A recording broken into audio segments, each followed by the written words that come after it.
యేసుక్రీస్తు శక్తిగల నామంలో మీ అందరికీ శుభములు. ప్రియమైన దేవుని బిడ్డలారా, మరి ఎలా ఉన్నారు? గతించిన దినమంతా కూడా ఆయన రెక్కల నీడలో మనందరినీ కాపాడి మరొక నూతనమైన దినములో మనల్ని ప్రవేశపెట్టిన విధానాన్ని బట్టి మరొకసారి ఆయనకి వందనాలు చెల్లించుకుంటున్నామండి.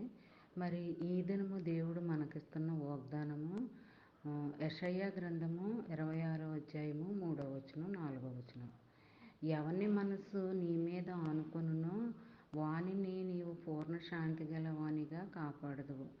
ఏలయనగా అతడు నీయందు విశ్వాసముంచి ఉన్నాడు. యెహోవాయే నిత్య ఆశ్రయదుర్గము. యుగయుగములు యెహోవాను నమ్ముకొనుడి. ప్రియమైన దేవుని బిడ్డలారా, మరి ఇందులో ఆదరణకరమైన మాటలు ఏంటంటే, మరి నువ్వు మనసు పూర్తిగా పూర్ణ శాంతిగా మరి దేవుని మీద సమస్తము ఆయన మీద భారం వేసి ఆయన్ని ఆనుకొని నడుచుకొని విశ్వాసంతో ఉంటే మరి నువ్వు అనుకున్నవన్నీ కూడా నువ్వు మరి నీ జీవితంలో, నీ కుటుంబ జీవితంలో, నీ బిడ్డల జీవితంలో, అది ఎవరి జీవితంలోనైనా మరి ఇది నెరవేర్పును కలిగిస్తానని దేవుడు మాటిస్తున్నాడండి. యెషయా గ్రంథంలో ఇప్పటికీ జీవగల వాగ్దానాలండి. అవన్నీ కూడా వాగ్దానాలు ప్రతిదినము కూడా మనం చదువుకుంటూ ఉండాలి.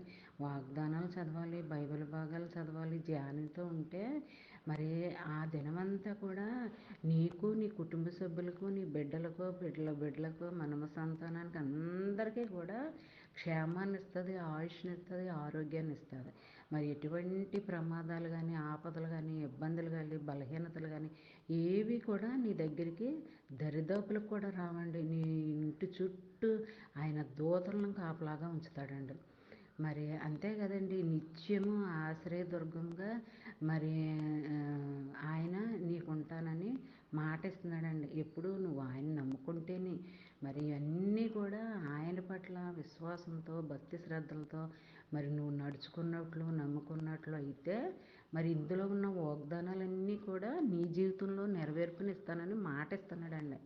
మరి అలాంటి దేవాది దేవుని మరి ఆయన దగ్గర నుంచి మనం పొందుకుని ఈ ఆశీర్వాదాలు మనము కూడా విశ్వాసంతో, పట్టుదలతో జీవించాలి, నడుచుకోవాలి.